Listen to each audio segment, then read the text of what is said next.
Today's topic is complex variables, and this is an exciting area in which we broadly discuss the following topics.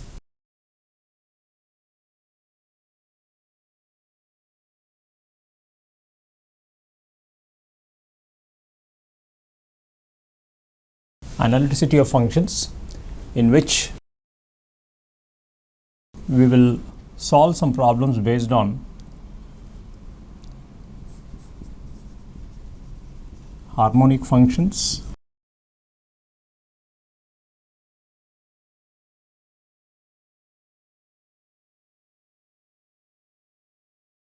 the Cauchy-Riemann conditions,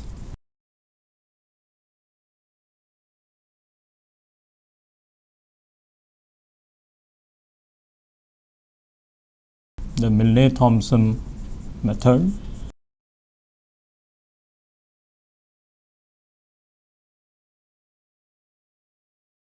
and orthogonal family of curves.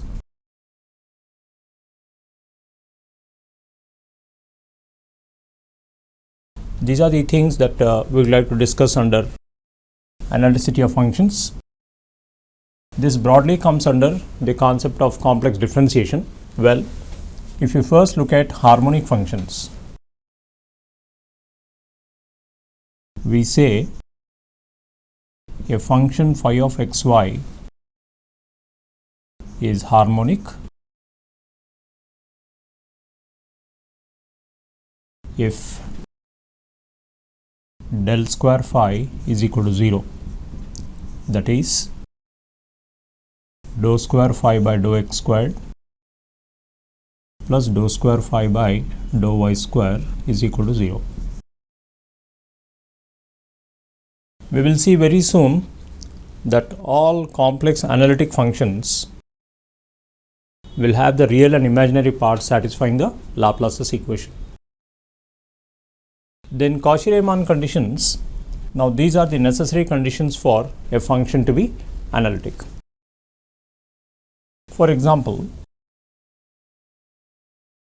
if you take f of z is equal to u of xy plus iv of xy, if this function is analytic, then the Cauchy-Riemann conditions are true. The Cauchy-Riemann conditions are ux is equal to vy and vx is equal to minus uy. This is in the Cartesian form. When the function is in polar variables r and theta,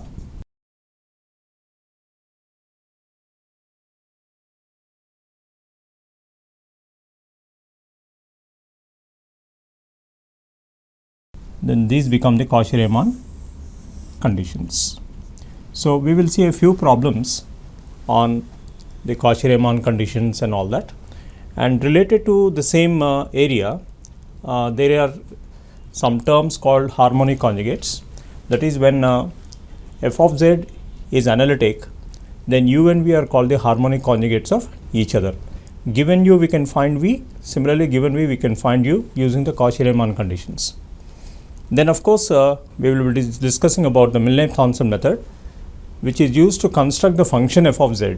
I mean the analytic function f of z when u is given or v is given, or a combination of that. I mean a linear combination like u plus v or u minus v given, we can determine what is f of z. That is where the Milne-Thomson method will be useful. And another concept is about the orthogonal family of curves, in which if f of z is analytic, u and v will be such that they are orthogonal to each other. So based on these four topics, we will have a small exercise now. So let's start the problem sequence. Question number 1. What is the value of b for which the function u is equal to e power bx into cos phi y is harmonic?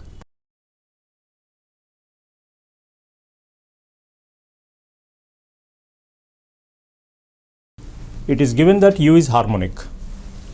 Therefore, uxx plus uyy is equal to 0.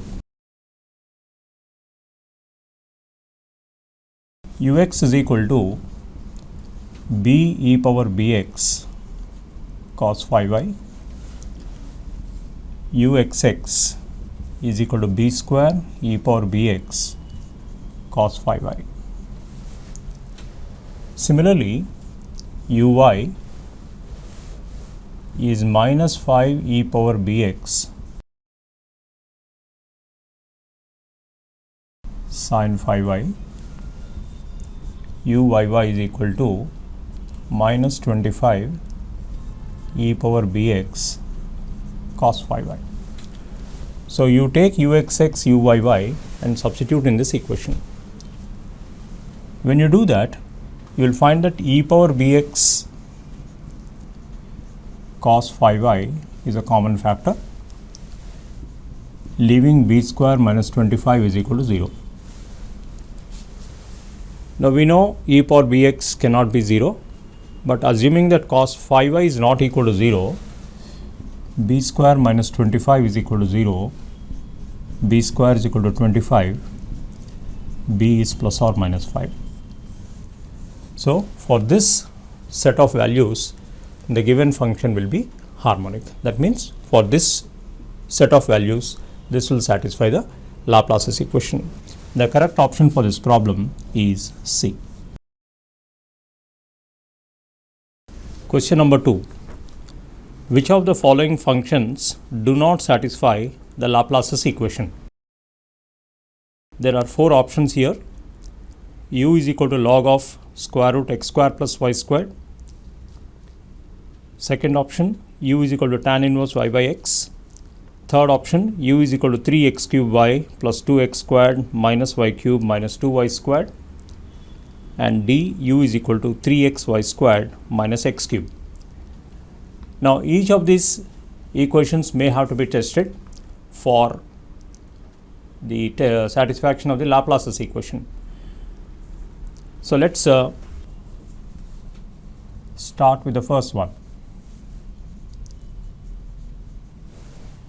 Now, we are looking for that option where uxx plus uyy is not equal to 0, because we want that function in the list which does not satisfy the Laplace's equation. So, let us write this as u is equal to half log x square plus y squared.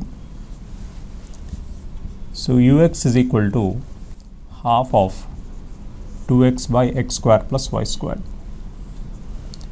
So, this is x by x square plus y squared. uxx is equal to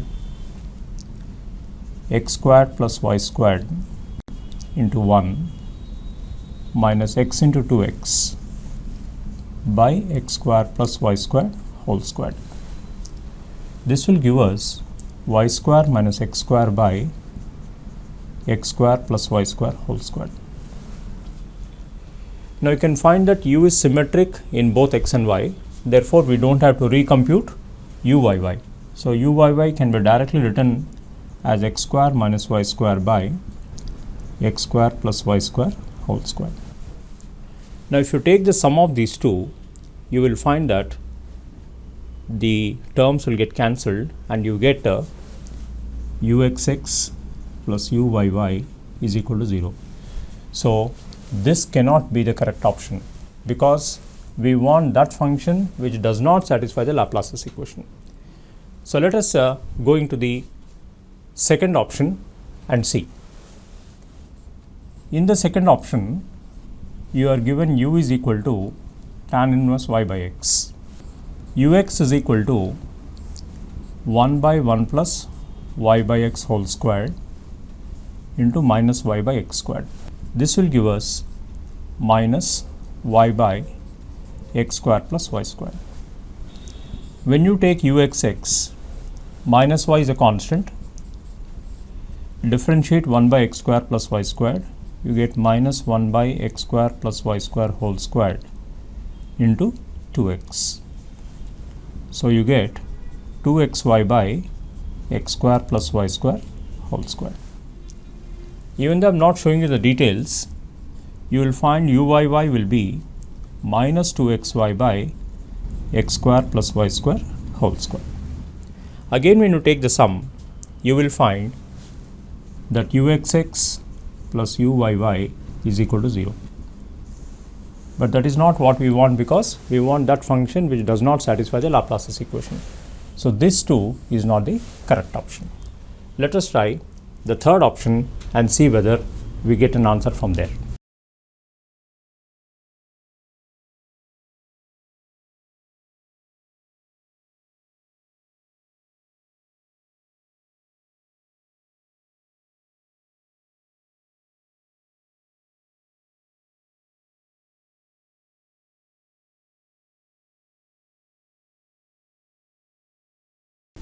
Now let us try the third option and see whether that does not satisfy Laplace's equation. So ux is equal to 9x square y plus 4x. uxx is equal to 18xy plus 4. Let's take uy. From here you get 3x cube minus 3y squared minus 4y, and uyy minus 6y rather minus 4. So you will find uxx plus uyy is not equal to 0. Therefore, the correct option is option C. So among the 4 functions given to us, it is the third function which does not satisfy the Laplace's equation. However, let us also look at the fourth option, because sometimes you may have multiple correct options. Treating this as ux will be 3y square minus 3x squared. uxx is equal to, this is 0, minus 6x. uy is equal to 6xy. uyy is equal to 6x. So if you take this sum, you will get uxx plus uyy is equal to 0. We don't want that. So this is also not the correct option. That is how we come to the conclusion that only C can be the correct option. So these are problems on Laplace's equation that we can easily understand. Let's go to the next question. Question number 3. This is a fundamental question in analytic functions. What are the Cauchy-Riemann equations in the polar form?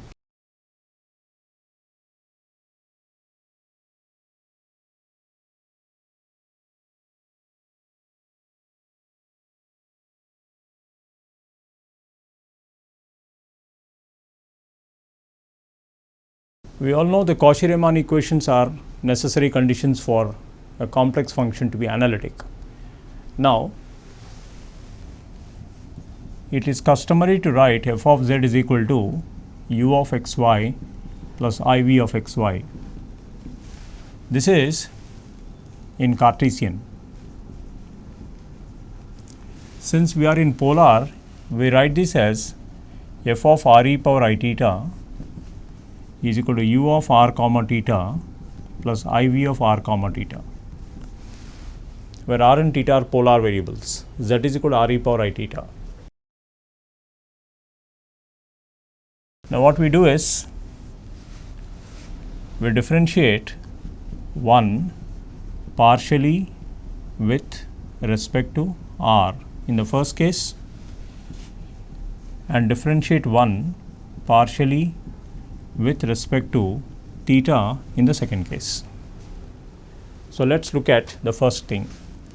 F dash r e power I theta into the differentiation of r e power I theta with respect to r will give us e power I theta, and on the right hand side we can write in notation as ur plus ivr.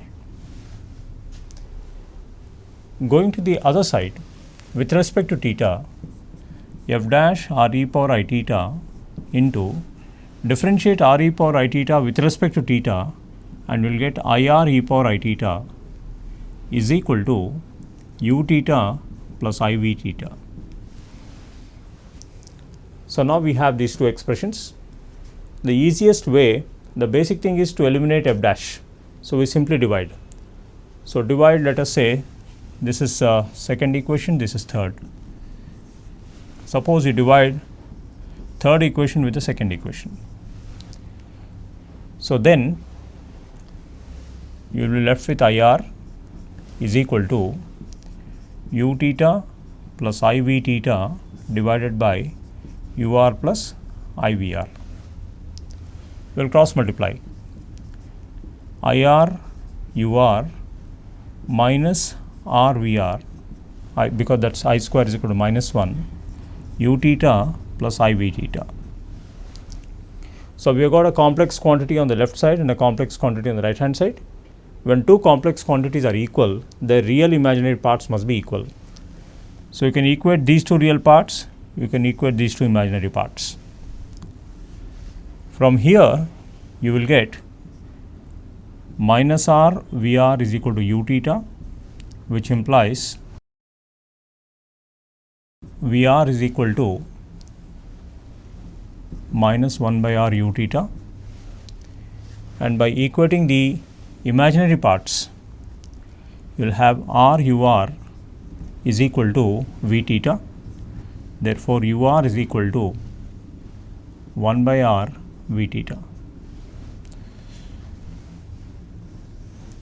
So these two equations, UR is equal to 1 by R V theta and VR is equal to minus 1 by R U theta, are together called the CR equations in polar form, and this you can find in option A. Question number 4. If f of u comma v is equal to u plus iv is analytic, then what is the harmonic conjugate of v of x comma y is equal to e power x into sin y?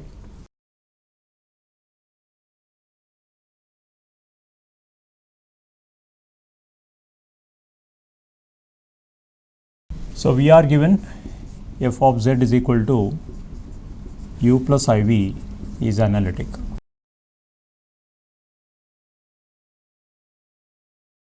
As explained earlier, if the function is analytic, u and v are harmonic conjugates of each other, which means because v is given, we must now find out what is u. There are two options for this. One is to come to the Cauchy-Riemann equations and the other is to come to the Milne-Thomson method. Let me explain the Milne-Thomson method of solving this problem.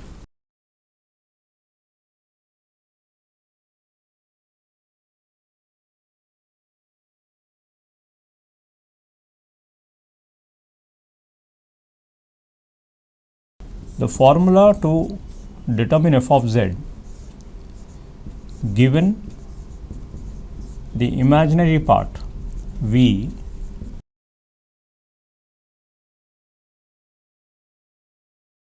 is this. That means you will also have another Milne-Thomson formula when u is given. Okay, what we do is we differentiate v with respect to x and y partially and then replace x with z and y with 0. So let us see what is dou v by dou x.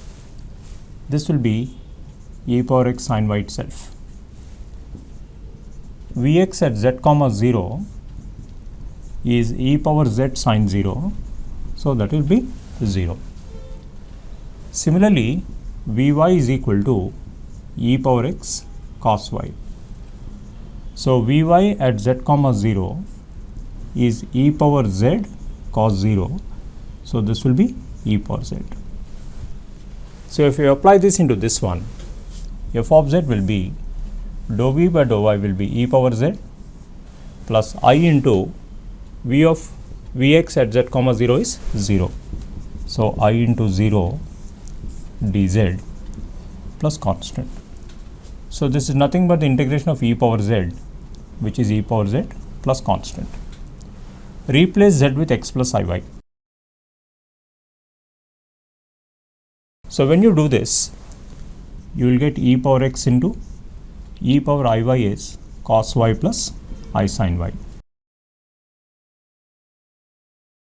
So you can clearly see that e power x sin y, which is v, is appearing in the answer. So this will form the u part of the function, and therefore this is the harmonic conjugate of that. Therefore, the harmonic conjugate of v of xy is u of xy is equal to e power x cos y, which you can find as option C in the list. Some students may feel this is slightly longish, but you can also come through the Cauchy-Riemann conditions. This apparently looks long, but it's very, very easy if you know the separation technique very well. So let's go to the next question. Question number 5. If f of z is equal to u plus iv is analytic, then what is the output of dou square by dou x squared plus dou square by dou y squared of real part of f of z whole squared?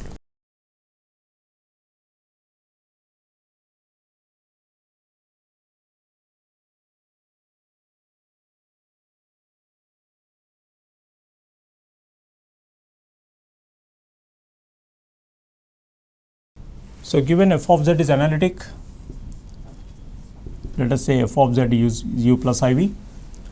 Because it's analytic, ux is equal to vy, vx is equal to minus uy, and also equally important is that both of the real and imaginary parts satisfy Laplace's equation. That means they are harmonic.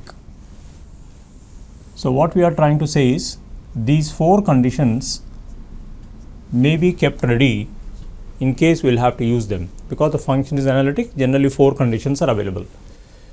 So let's take this calculation. We can write this as summation over xy dou square by dou x squared. Real f of z is nothing but u. So it is u squared.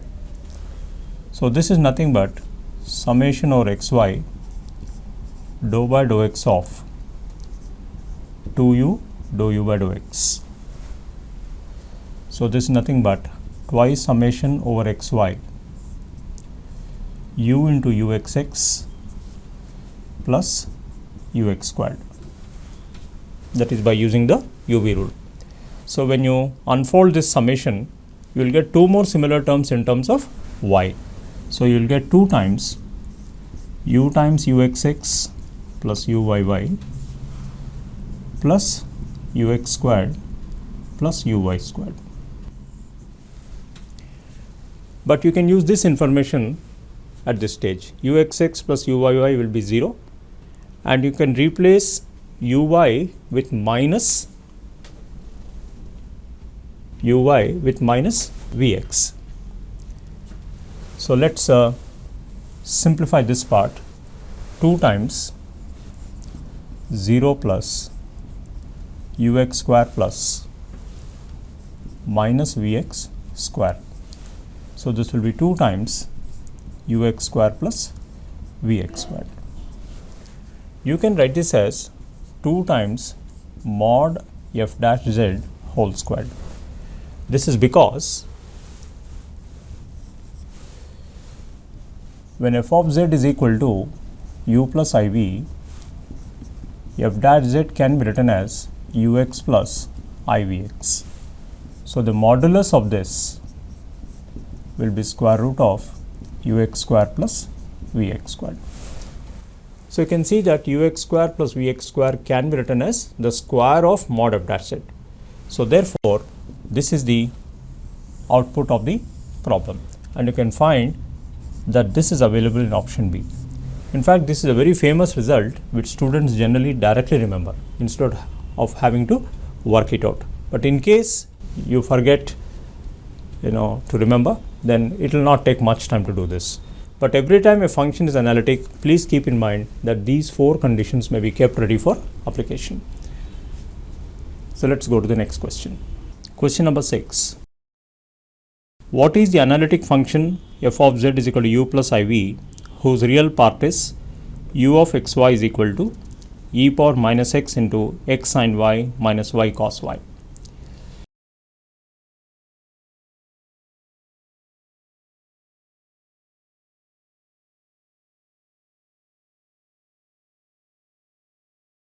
This is a direct application of the Milne-Thomson formula. So for your reference,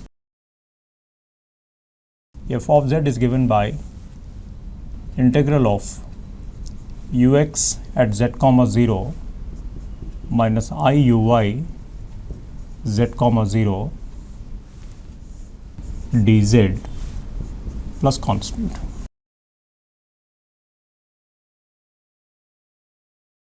So the procedure is there to be understood. Find ux and uy and evaluate both of them at z comma 0 and put it into the integral formula. So this is the Milne-Thomson formula to construct f of z given u. So let us see ux. You have to be careful because there is a product rule of differentiation. With this as fixed, differentiate this with respect to x and you will get sin y plus x sin y minus y cos y to derivative of e power minus x is minus e power minus x. Without wasting time on simplification, let us evaluate this at z comma 0. And you will find when y is 0, this is 0, this is 0, this is 0, and you will get minus e power minus z. But this will vanish completely. So in the integration, there is no contribution of this term. Let's take uy. Now e power minus x is a constant. Differentiate with respect to y. You get x cos y plus y sin y minus cos y. Again, evaluate at z comma 0. You will get e power minus z. When x is z and y is 0, this becomes z plus 0 minus 1. So this is z minus 1 e power minus z. So you take this and substitute into that formula. So you will find f of z is equal to minus I integral z minus 1 e power minus z dz plus of course some constant. You have to only integrate this by parts. You get minus I into z minus 1 into minus e power minus z minus of 1 into e power minus z plus constant. So this will be minus I into minus z e power minus z, and of course plus e power minus z minus e power minus z will get cancelled, and you will get iz e power minus z plus constant. So this is the required analytic function given the real part through the Milne-Thomson formula, and you will find the correct option for this problem is D. Question number 7. What is the analytic function f of z is equal to u plus iv, where the imaginary part v of xy is equal to y cube minus 3x square y plus c?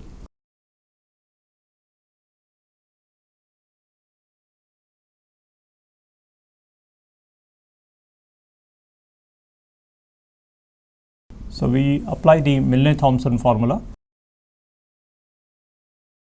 F of z is equal to integral vy z comma 0 plus I into vx z comma 0 dz plus constant.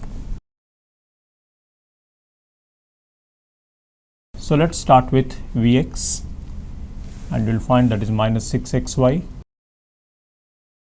from which we can write vx at z comma 0 will be 0, x is z, y is 0. Vy is equal to 3y square minus 3x squared, which means Vy at z comma 0 will be 0 minus 3z squared, that is minus 3z squared. So if you now apply it into the Milne's formula, f of z is equal to integral minus 3z squared plus I into 0 dz plus constant. So this is nothing but minus z cube plus constant. Of course, this constant can be a real constant or imaginary constant, and you will find that in the option 1 the constant is coming along with the imaginary I. So if you let c is equal to some ki, f of z is equal to minus z cube plus ki matches with one of the options. So you can find option D matches with this one. So in practice, the c can be real or imaginary, or it can be a complex number of the form a plus ib. So this problem was selected to show you how the imaginary part can help you to find out the analytic function f of z. As I told you, students also prefer not touching the Milnet's formula but directly going through the Cauchy-Riemann equations. But I feel for quick results this equation can be remembered. Let's go to the next question. Question number 8. What are the orthogonal trajectories of the family of curves x cube y minus xy cube is equal to constant?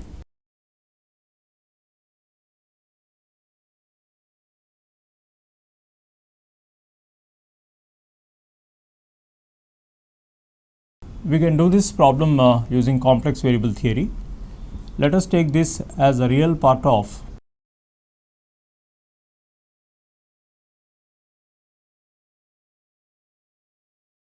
an unknown analytic function f of z. F of z is u plus iv, and we discussed earlier that the real and imaginary parts are mutually orthogonal provided the function is analytic. So we can build the function and then extract v out of that, for which we can apply the Milnet's formula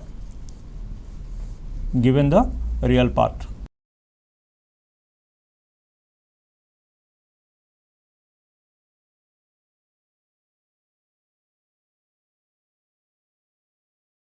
So the goal is to find v. Those will be orthogonal to the trajectories u. So let's begin with ux. 3x square y minus y cube. Therefore, ux at z comma 0 will be 0 minus 0, which is 0. Uy is equal to x cube minus 3xy squared. So uy at z comma 0 will be z cube. So if you now substitute ux and uy into the Milnet's formula, f of z will be integral of minus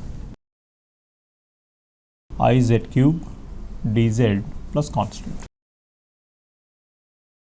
So when you integrate this, you get minus I z power 4 by 4, of course plus constant. So this is minus I by 4 into x plus iy to the power of 4. You can give a binomial expansion here. So minus I by 4 into x power 4 plus 4x cube into iy plus 6x squared into iy whole squared plus 4x into iy whole cube plus iy to the power of 4 plus constant. Now what we are looking for is the imaginary part. Already minus I is here, therefore we must select these terms. If you select these terms, because they come along with I, will constitute the v part. So let us see what is v of xy. This is equal to minus I by 4 into x power 4 minus 6x square y squared. Of course, this I should not be written, plus y to the power of 4 plus constant. So you can find that minus 1 by 4 into x power 4 plus y power 4 minus 6 x squared y squared plus c is the final output. So it is these curves which will be orthogonal to the given family of curves, and we will find that this is available in option A. So finding orthogonal trajectories in analytic functions means finding out the harmonic conjugate itself. So when you finally analyze, it is only around CR conditions, harmonic conditions and Cauchy-Riemann equations which will dominate the topic on analytic functions. Let's go to the next question. Question number 9. What is the harmonic conjugate of the function u of r comma theta is equal to minus r cube sine 3 theta?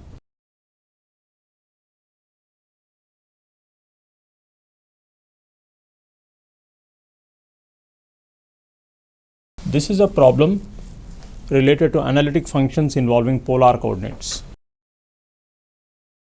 So when you have f of z is equal to u of r comma theta plus iv of r comma theta,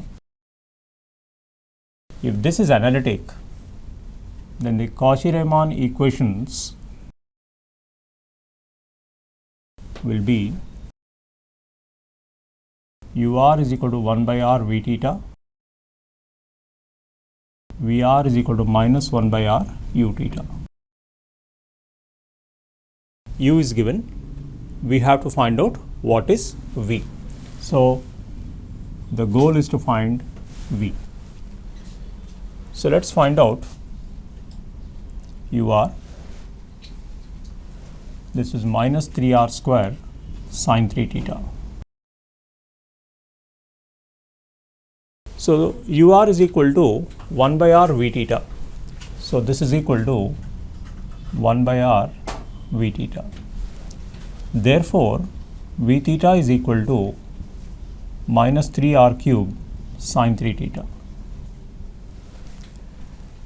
So if you want to find out v from here, you have to integrate the right hand side partially with respect to theta. So you will get 3r cube cos 3 theta by 3 plus constant. So v is equal to r cube cos 3 theta plus constant, which of course you can also derive by taking the second Cauchy-Riemann equation. Of course, for that you must find out u theta first, then equate it, find out Vr is equal to minus 1 by r u theta, and then find out V by integrating partially with respect to r. Any of the two equations can be used. So ultimately the result will be the same. So you will find that option A for this problem is the correct option. So with these illustrations, the concept of analyticity of functions can be understood and practiced. So let's go to the next topic, which is on complex integration.